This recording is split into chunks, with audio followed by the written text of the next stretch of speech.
veut que ça soit à l'échelle humaine, on veut que le monde se sente un petit peu plus en sécurité. Les gens se préoccupaient beaucoup de la 116 et surtout les jeunes familles disaient que c'était impensable de circuler le long de la 116 pour faire des achats à pied ou même à vélo.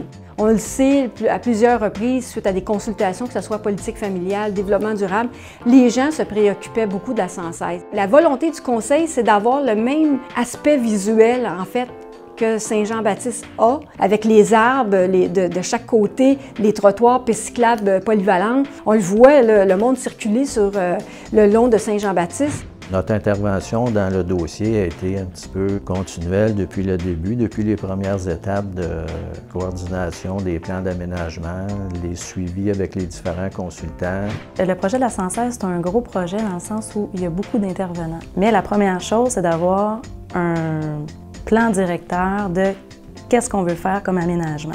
On voulait que ça soit plus sécuritaire. Où est-ce qu'on peut optimiser? Où est-ce qu'on peut mettre de la verdure pour que ça soit plus invitant pour les gens pour se promener? Bien, le projet final va évidemment améliorer beaucoup l'image de la route 116. On va avoir des arbres dans le terre-plein. On va avoir des arbres de chaque côté avec la collaboration des commerçants. On va avoir des mâts avec bannières, des bannières géantes à chaque extrémité du boulevard qui vont être un signe distinctif là, pour quand les gens vont arriver à Belleuil. On est conscient que quand on fait des travaux de cette envergure-là, sur une route qui est aussi importante, avec autant de commerces, c'est qu'il va y avoir, ça va être difficile au niveau de la circulation. Et puis la chose qu'on voulait, c'est qu'il y ait un accès toujours à chaque commerce. Les commerçants ont un accès continu tout le temps pendant la période de travaux.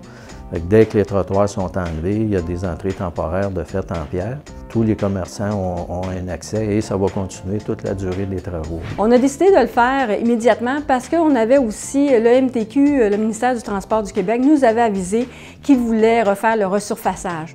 Les traverses de piétons en pavé de béton viennent toujours se faire une fois que le pavage a été fait pour venir scier et s'assurer d'être au bon niveau. On a 19 endroits où il va y avoir des traverses.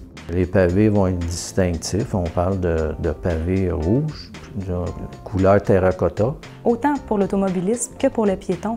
Quand on voit une traverse, parce que c'est interdit de s'arrêter sur une traverse, donc quand on la voit, on est plus porté à arrêter avant, on est plus porté à dire ça c'est l'espace des piétons, les trottoirs plus larges, ça va être des trottoirs multifonctionnels qu'on appelle des sentiers piétonniers, où les vélos vont pouvoir circuler conjointement avec les piétons, mais je crois que l'harmonie va bien se faire. Dès qu'on avait l'espace pour le faire, on essayait de changer l'orientation des stationnements.